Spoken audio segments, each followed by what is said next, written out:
I've been a huge fan of Retroid systems, their emulation handhelds, since I got the Retroid Pocket 2 in 2020 and the Retroid Pocket 2 Plus earlier this year.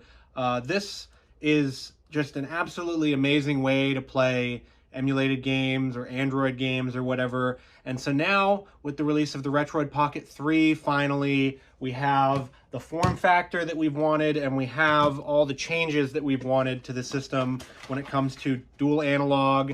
It has about the same power as the Retroid Pocket 2 Plus because it was supposed to come out in November of 2021, but some issues arose. And yes, there are issues with this system. It's not perfect.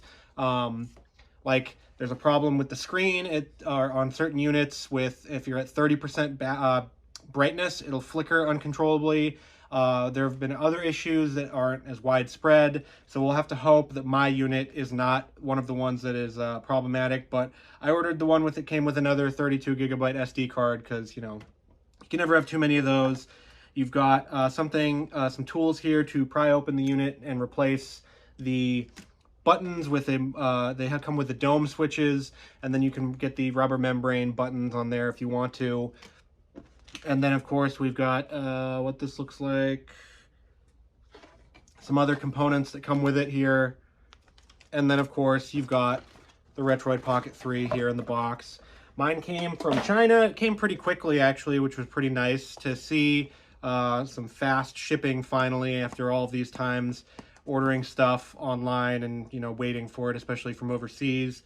But let's just get this bad boy open so you can see what it looks like. They've improved their packaging, at least, because the packaging for other boxes that they've had have been a little lackluster when it comes to details and stuff, but this one's got some nice print all over it.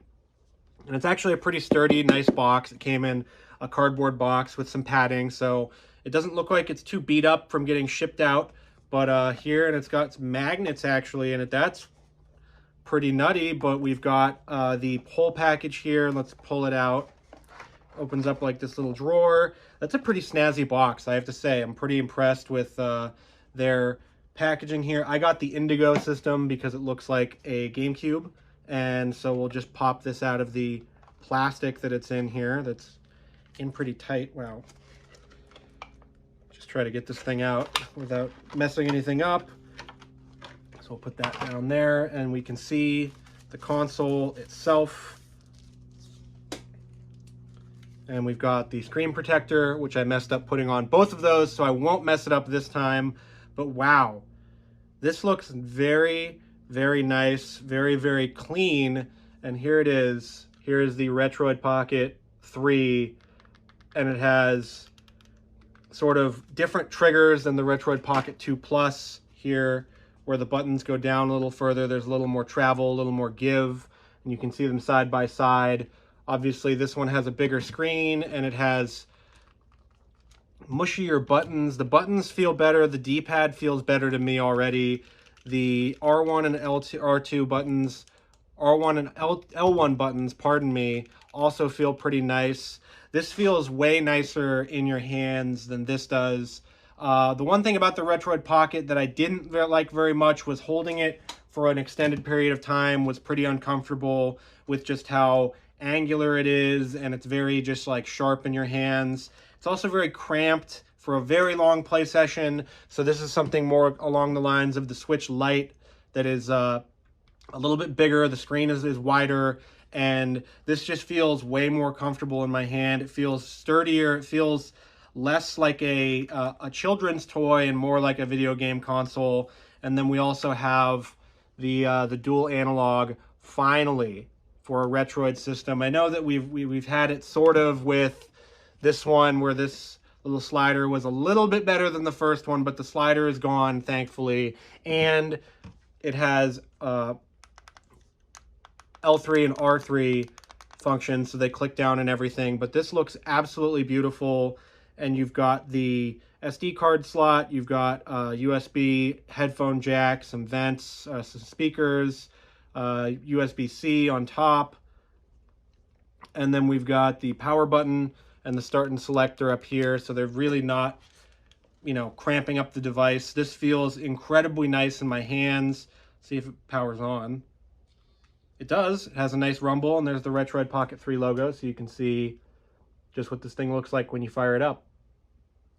And yeah, so the power of it, the specs and everything, it's about as powerful as the Retroid Pocket 2 Plus. So you can get some GameCube games, some PS2 games with those emulators. Obviously, that performance will get better as those emulators get better, especially for the PlayStation 2 stuff. Original Xbox is a little out of this power range. But then everything else, PlayStation, Nintendo 64, and up from there, you can get running on this thing no problem. You can even upscale it a little bit. So let's get started here and just... and it's got a touchscreen. The touchscreen works. The touchscreen on the Retroid Pocket 2 Plus was a little hit or miss. This one looks like it might be pretty damn good. Just figure out the time zone and everything. Yeah, we'll go from here.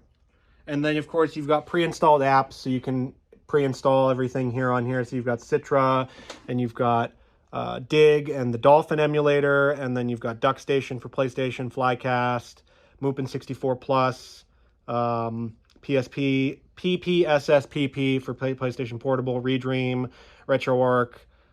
You've even got stuff like the San Andreas port that came to PS Vita a little while ago, Spelunky, Steam Link, Jabba-san Shiro, Aether SX2, which is the PlayStation 2 emulator, RetroArch, Scum, Serious Sam Android. Wow, you've got quite a lot of stuff here that you can pre-install, and this is just an excellent little thing. I'm going to get through all of that so I can get to reviewing this thing fully, but I'm very excited to get the Retroid Pocket 3 finally in my hands. This feels really nice. It doesn't look like... I hope I didn't get one of the bad screens, but we'll have to see how good Retroid's customer service is. I know that there were some videos out there that were not very favorable, or were saying that people weren't going to end up reviewing this because it is a product that is older than it seems, but we'll have to see. If the form factor and the power is the same, I think this is an easy choice at the price point of $110 to $120. It's just a little more expensive than that, but you get a better screen and you get a better form factor that's easier to hold in your hands and everything. So can't wait to get fired up on the Retroid Pocket 3 and check out everything that we're going on with this. But let me know what you think. Do you have a Retroid Pocket 2 Plus or a Retroid Pocket 2 or any of these emulator handhelds? I know my Steam Deck is coming in soon, so we'll get some Steam Deck testing going as well. But what do you think of the Retroid Pocket 3? Are you going to grab one? And we're on the road to 1,000 subscribers. If you're into horror movies or anything, I am doing a couple giveaways for that. I will be giving away a copy of Halloween, the complete collection from Scream Factory, all of the Halloween movies on Blu-ray. I'll be giving away a Thing NECA action figure from Comic-Con 2022 and a copy of The Thing on Blu-ray from Arrow Video. So make sure to subscribe and get involved on those giveaways, and I will see you again real soon. Thank you for watching.